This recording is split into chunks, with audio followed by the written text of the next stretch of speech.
Well, hey, good morning, everybody. It's great to see you today. We're going to be continuing our series on mindset as we take a look at the book of Philippians. And Pastor Steve is on vacation for a few weeks, and I just like to remind people that in case you haven't heard that yet. And so that's why you don't see him up here.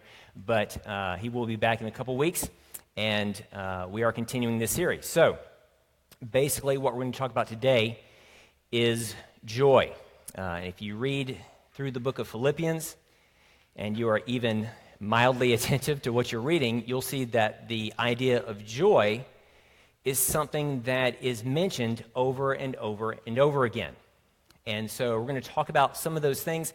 And I'm going to be real honest with you, it's very hard, especially with what he says in this passage. You can't really talk about joy without talking a little bit about worry.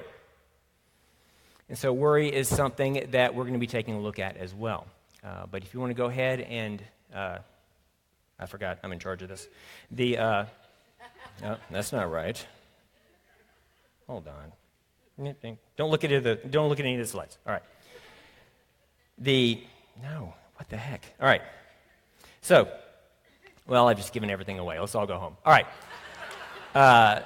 One of the things that is a robber of joy a lot of times is worry. And all of these things that we just get so consumed with. And I mentioned a couple weeks ago about how I'm constantly talking to my daughters, and there are these things that they get so wrapped up in and they have such a concern for.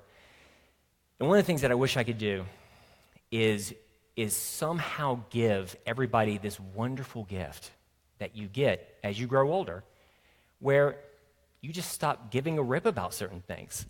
These things that you were so consumed with, and now you just don't care. I've got an illustration for this. I asked Steve for permission to tell this story. He never responded, so we're going to find out together. Because every summer I just try and find out what will get me fired, and then I just back it off just a little bit. So, I find a lot of people have been in this situation. You're just walking along, and all of a sudden your shoe makes a certain sound. And that sound, well, it sounds like you passed gas. Let's just go ahead and put it out there. And you try to get your shoe to make the sound again, and it never does. And then you think, I should just say, it wasn't me, but that just sounds guilty. And so you just stand there and you feel your soul slowly shrivel and die as you wonder what everyone is thinking. And at this age, I'm 49 years old, and sometimes my shoe will make that sound, and I just go, meh. And I couldn't care less. And somebody could even ask me, was that you? And I'm just like, well, stick around and find out. I don't care. And I wish, and they've even done research on this, and they've shown that as people grow older, there are certain things that they just let go of, and it just doesn't bother them anymore. And I so wish I could it's really magical. I'm telling you, as you get older, some of these things just kind of fall by the wayside. But there are some things that you can do now, and let's be honest, I can reach 100, and there's still going to be some things that you just kind of cling to. There's some things that you hold on to. But there's going to be some steps that you can take, and Paul gives them, that you can take to try and lean more towards joy and the benefits that come from having that, okay? So we're going to take a look at some of those passages. And like I said, we're going to take a look in Philippians 4 through 9, and there's a link. I'm not doing that. All right, so there's a link in your notes that can tell you where we're going to go. All right, so let's go ahead and take a look at the passage. All right. First, oh my gosh. Okay, nobody move. All right. Always be full of joy in the Lord. I say it again, rejoice. There's a reason why he says it twice. Very often in the New Testament, when they really wanted to emphasize something, when they were saying, I'm saying this and I mean it, they would say it twice in a row. Let everyone see that you are considerate in all you do. Remember, the Lord is coming soon. Really, that verse, some of your translations will say, the Lord is near. That could mean that the Lord is near to us and helps us. It could mean that his return is near. It could mean both. But regardless, both of those things are true, and both of those are things that we should consider when it comes to our behavior, okay? And so both of those are fine. Don't worry about anything. And we're going to talk about that phrase more than anything else, okay? Next. Instead, pray about everything. Excuse me, guys. Tell God what you need and thank Him for all He has done. Then you will experience God's peace, which exceeds anything we can understand. His peace will guard your hearts and minds as you live in Christ Jesus. And now, dear brothers and sisters, one final thing. Fix your thoughts on what is true. So it's not just about avoiding one thing, it's about pursuing another. Fix your thoughts on what is true and honorable and right and pure and lovely and admirable. Think about things that are excellent and worthy of praise. Keep putting into practice all you learned and received from me. And we're talking about that too, because it's not just about thinking the right things, it's about doing the right things. Everything you heard from me and saw me doing, then the God of peace will be with you. So as we take a look at this, it speaks in very stark terms, and I've heard other people talk about this, other pastors, bloggers, where it's almost like we should all have this perfect line of worry where we know exactly how much concern we should have, and we should never worry about anything, as if there's just a switch somewhere on us, and we just flip that, all the worries will go away. And obviously, that's not true. And very often, those things can get kind of muddled. And so I want to talk very, very plainly about exactly what that looks like. So the first point this morning is this. Joy is a choice. Your joy is a choice. And it is something that you choose to pursue or not. And he says at the beginning, I'm telling you to have joy. I say it again, rejoice. That's a command. And he says it twice, which means he means it. This is something that it doesn't just magically happen to you. You can't just sit in an easy chair and wait to feel those feelings. You are personally responsible for doing the things that will make you feel joy. And it is something that you have to go after instead of waiting for the world to give it to you. And we talked about the fact that you know, it tends to get kind of muddled. Paul, who even said, don't worry about anything, worried, okay? Paul worried about things. He struggled with it himself. You can even see in this letter just glimmers of irritation with some of the things that are going on. And in other books of the Bible, you can just see outright annoyance, okay? And so it is something that he struggled with, and he even says in Philippians 2, verse 28, he says, so I am all the more anxious, that's just a fancy word for worry, to send him back to you, for I know you will be glad to see him, then I will not be so worried about you. So don't let Paul's very plain spokenness lead you to the idea that he didn't struggle with it himself, because we all do. We all struggle with this. And yet, it is something that is very, very important to understand what it is, what it isn't, and how destructive it can be, and making sure that it is in its proper place. Jesus gave, over the course of 3 chapters, it's 3 chapters long, he gave what's called the Sermon on the Mount. And in that, he talks about a lot of different things. He talks about murder. He talks about adultery. He talks about making promises. He talks about how we think. He talks about fasting and prayer and money and judging others. But the 2 topics that he devotes the most space to were prayer and worry. And how we need to make sure that we are praying correctly, which is actually very much an antidote to worry, and how worry itself is very, very destructive if it is allowed to get out of control. Okay? So it is a serious issue, but we want to make sure that we understand, and this is the second point and I'll be spending the most time here to be quite honest, we need to understand what it is and what it isn't, okay? So that as we maneuver through life, we don't have just these weird ideas of what it is, and then we feel guilty just because of some things that we're supposed to be doing or just this lazy idea about it, okay? So the next thing about joy that we learn is this. Joy is faith and proper focus. It is faith and proper focus, okay?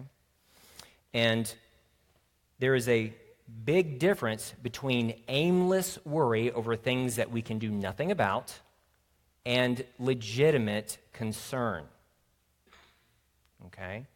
There's a big difference between aimless worry and legitimate concern. And the Bible even tells us that we are to have those concerns. And so we want to make sure that we're not getting those two mixed up. To not worry does not mean don't do anything. To not worry doesn't mean to have no concerns whatsoever. To not worry doesn't mean to have no empathy. It doesn't mean to simply sit back and allow stuff to happen. There are people who say this phrase, and sometimes it's said with the right intent, and a lot of times it isn't, but there's a phrase out there that says, let go and let God. Have y'all heard that? I'm going to be real honest with you guys. A lot of people say that out of laziness. They say it because, well, I just don't want to have to concern myself with this. I don't want to have to think through it. I don't want to have to act on it. So I'm just going to let go and let God and not do anything. And that is not what that means. It does mean, very simply, the fact that you must act. You have to know what you can control and what you can't. There are certain things. Ask any public speaker, whether it's a pastor or somebody who just does it full-time, traveling speakers, whatever. There needs to be, this is a very popular phrase among people that speak, they say, it isn't so much that you get rid of the butterflies in your stomach, you just make sure they fly in formation. And so it's not so much, in fact, if you get a speaker and they will tell you, if somehow they're able to just simply rid themselves of all concern and worry before they get up and speak, they will often do a worse job.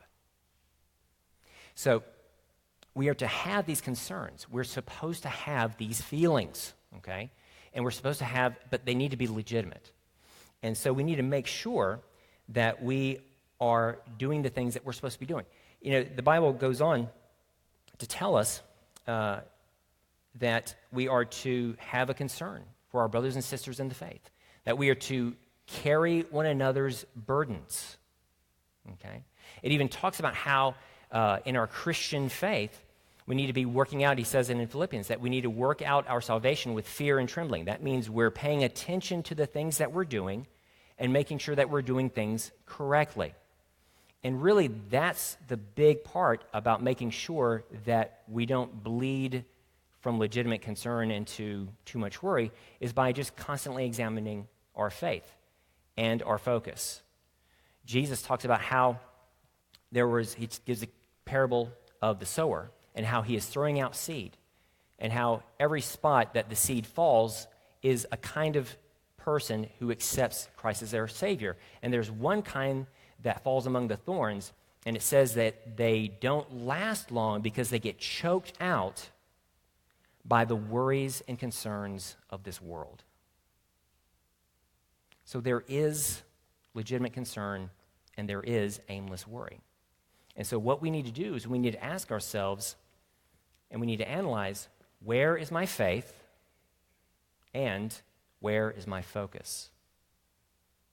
So what I want to do is first, I'm going to give you a couple of actions that is mentioned here, and then I'm going to give you a few questions. First two things, first act, this is going to come out in just a minute. Give me a second. First thing, two actions, here they are. You need to be praying, and you need to be thankful. You need to pray, and you need to be thankful. He says, tell God, go to God with everything.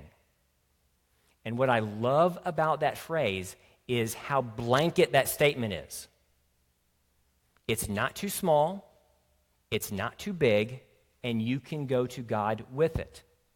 Very often, there may be an attitude in us that we're wrapped up in something that we really shouldn't be, but if we go to God with it, He will reveal that, and He will help us to get past that.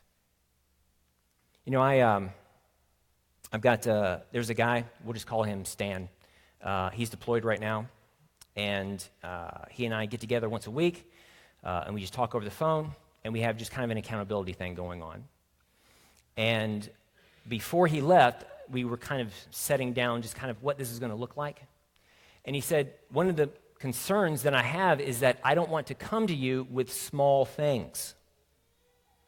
And I said, listen, if it is taking up real estate inside your head, you bring it to me, because those things tend to collect, okay? You tell me about it, you let me know, and we'll talk through it. It doesn't matter if you think it's big or small. That's what we need to discuss, okay? And let me just go ahead and say, the things that we discuss, it's, you know, it's stuff like moral issues, and is he staying connected to his family, and who is his target, you know, that kind of stuff. I was hoping I would get that. Anyway, it's his captain. So, we go to God with the same level of openness, okay? It's not if we think it's big by our definition of big, or small by our definition of small. If we go to God with it, we are to go to Him with it. Y'all see what I'm saying? There's a lot of rules out there that people just make up that say, oh, don't go to God with the small things. No, you go to God with everything. And I believe that you can measure the maturity of your prayer life not by what you exclude, but by what you add. Are you really going to Him with everything that bothers you? Willing to put any of those things before Him and allowing Him to work in your life, whatever that area may be. Okay? So those are the two actions. We need to be spending time in prayer, and in that prayer, we need to make sure that there is also time that we're thanking God for the things that He has done. Okay? And with that, I also want to talk to you as you kind of, because, you know, again, it's very hard to know. There's this, you know, so we've got legitimate concern, we've got worry, and in the middle, there's just this big gray blobbish area that we're just like, well, am I too worried? Am I not worried enough? And some questions to ask yourself is simply this. First of all, is it something that I have any control or influence over? If it is something that you have absolutely no control over whatsoever, it's one of those things that you probably need to let go. Or influence. Is it something that, you know, it may not be your problem, but it's someone else's? Can you go to that person and talk to them? Can you help them? Is there something that you can offer? Okay? And so you have to ask yourself, is there anything that I can do about this at all? And if there isn't, then it's probably one of the things that you need to let go. But if there's something you can do, then you should think about it.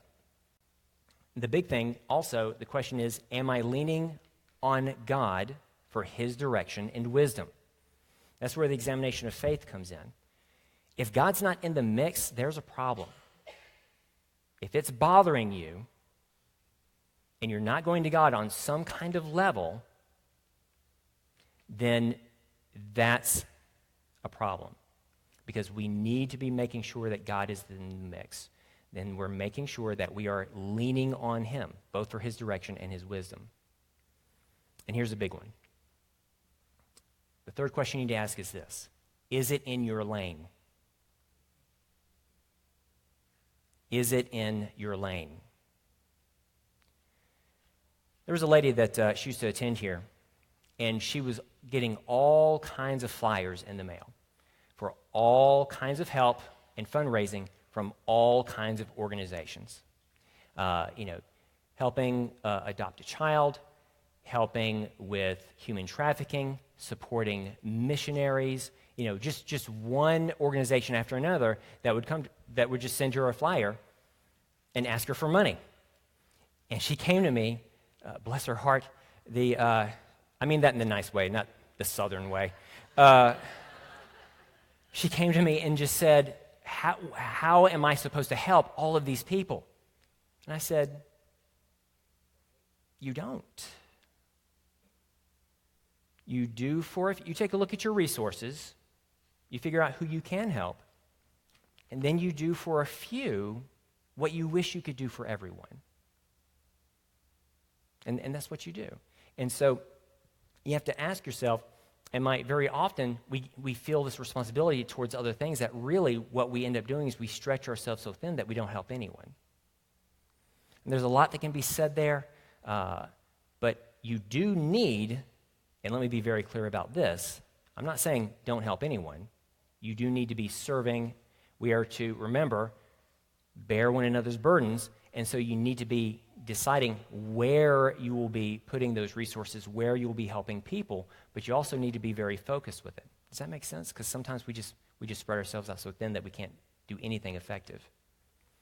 And so you have to make sure that you're doing for a few what you wish you could do for everyone. Okay? And so those are some of the questions, those are some of the actions that you want to take place. Because, again, as we talk about this giant spectrum of worry, legitimate concern, this big gray area in the middle, it's not really this perfect balance that you can find. It's really just something that it's a tension that is managed. If you find something bothering you, you go to the Lord in prayer, and you work through that, and you try to put it in its proper place. And that is something that we just do and deal with every single day. Okay? All right. And my third point is this. Joy is pursuing the right thoughts. Joy is pursuing the right thoughts. It's not enough to simply try to remove worry from your life, which again is impossible. We need to be making sure that we are putting our focus on the correct things. We need to make sure that we're actually thinking about those things that are good. And he gives us a list of those things. And he says, whatever is noble, what is true. And I think we get the gist. We need to be focusing on those things that we should be focusing on. You know, another question, and this is kind of just a side question, as we talk about focusing on the right things, focusing on joy, things that are noble as opposed to other things. Scan your Facebook feed. Go through your Twitter account. What are you posting about? Is it to rail against a certain issue, to rail against a certain idea or person? One of the things that drives me nuts, it drives me crazy, is that parents will use Facebook as a way to get back at their children when they think that they're not doing what they should be. We have to make sure that we are pursuing the right thoughts. And it's very easy because we all gravitate towards the negative. We all, both internally and to those things outside around us. And we need to make sure that we're really guarding ourselves against some of these things. This is why, let me tell you guys, I don't watch the news. And you should stop too. It's just they all have a bent, they all have a bias, and it's all depressing. It is so very depressing. And it's something, and if it's something big enough, one of you will tell me about it. I'll get the information, you know. I mean, but it is so absolutely, it's just horrible. One time, I made the mistake, and it messed me up for the full day. Somebody put out a post, and it said, share what was the most terrible thing anyone has ever said to you. And I made the mistake of reading the responses. And there are some truly horrible people out there who say truly horrible things. And just reading those things and situations and people that I could do nothing for, just by reading through that, it just put me in a slump for the full day. We need to be gravitating towards, we need to be leaning towards, we need to, and there's one thing, there's bearing one another's burdens, but then there's just swallowing whole hog the negativity that just seems to be cycling out there all over the place. We need to be leaning towards those things that are noble, those things that are true, those things that are praiseworthy, and so forth. And when we do that, he says twice that the peace of God will be with you. And he goes on to say that it will guard your hearts and your minds. Now, it's very easy to read a phrase like that and just kind of look at it like cotton candy. It's very sweet, but it has no substance.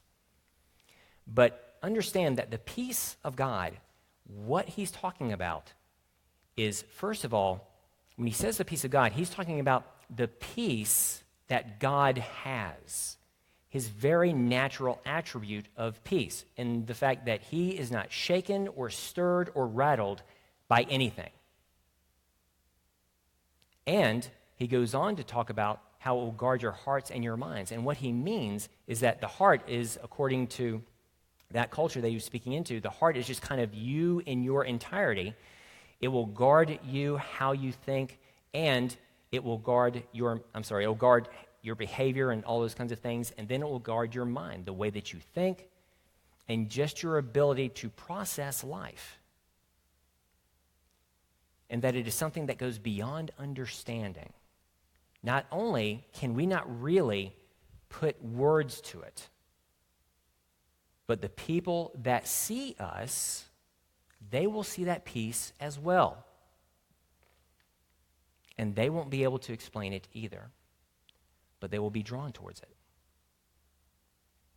He says at the very beginning, he says, make sure, pursue joy. I say it again, rejoice, and be considerate of others. And those two are very closely tied, because as we are joyful, others will see that. And it actually becomes a part of how we relate to and witness to others.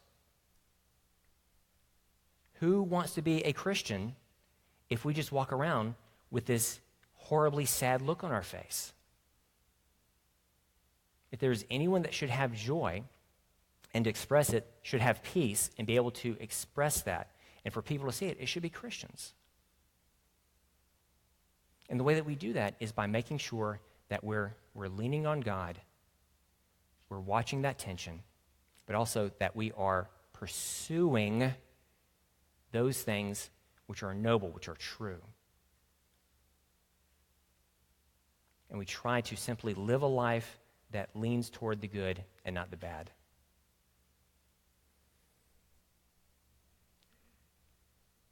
So please understand that that peace of God, it's not just a feel-good feeling. One of the things that he says in Romans 16:20, this isn't in your notes, Romans 16:20 says that the God of peace will soon crush Satan under your feet. The peace of God is powerful. It's active. It is something, it is a weapon that we can put in our arsenal when it comes to simply dealing with life. Don't let the cotton candy sound of it trick you into thinking that this is just sort of a happy thought. It's just, the peace of God is just that, this peace that we're supposed to have as Christians, we're supposed to slap a smile on our face and just kind of fake it. That's not what he's talking about. There's a supernatural movement of God in the lives of those who pursue God in all things, who put their focus in the right things.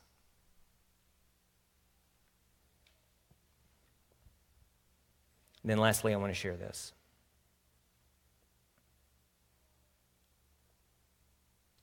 Please keep in mind that Jesus is in the center of all of this. We're not talking about just thinking good thoughts because that's what all the psychologists say you should do. We're not talking about,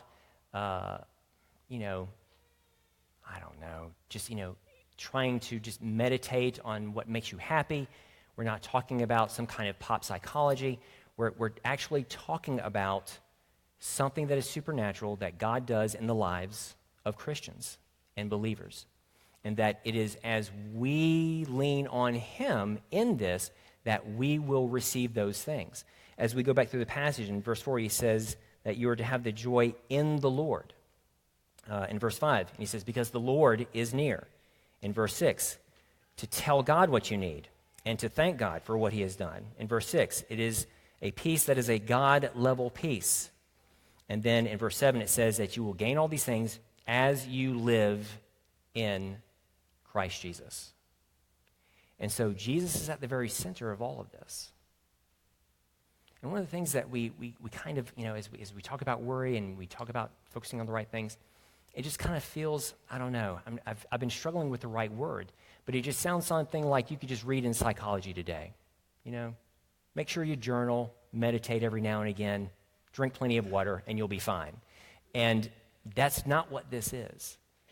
There really is a leaning on God and a supernatural occurrence that takes place as we pursue him in these things.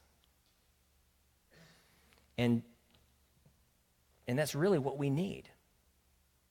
I think about the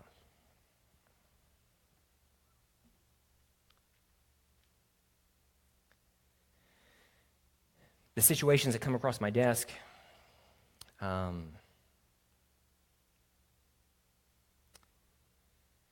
The illnesses, the divorces, the brain tumors, the suicides, the list just goes on and on and on. The PTSD, those are about to be deployed, those that are returning from deployment, and just on and on and on and on. And I want very, very much for whatever it is that you are going through, I want you to realize that these aren't just happy thoughts. These aren't just feel-good sayings where if you just kind of get the right thought process down, then you'll be able to make it through this. And it's not about faking it till you make it.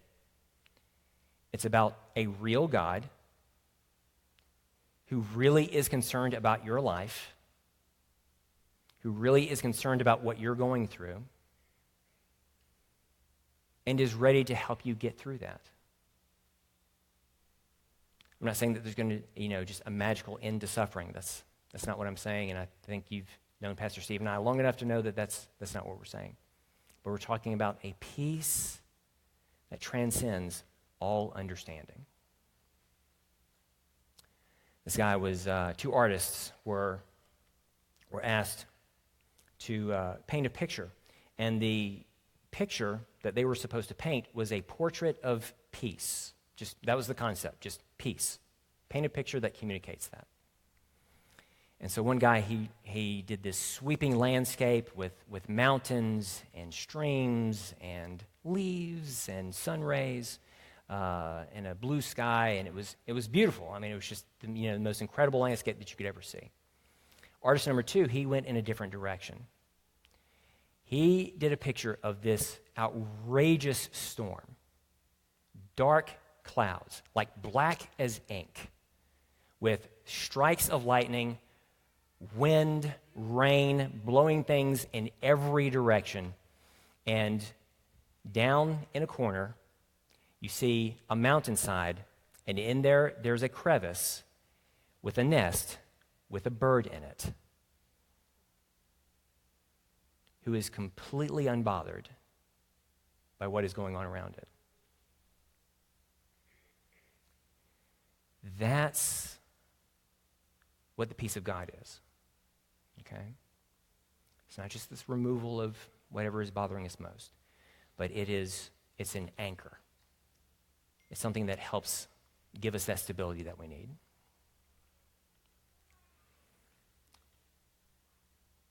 One of the things that we offer every week, as you know, is our blue bag. And I want y'all to know that, that following Christ is,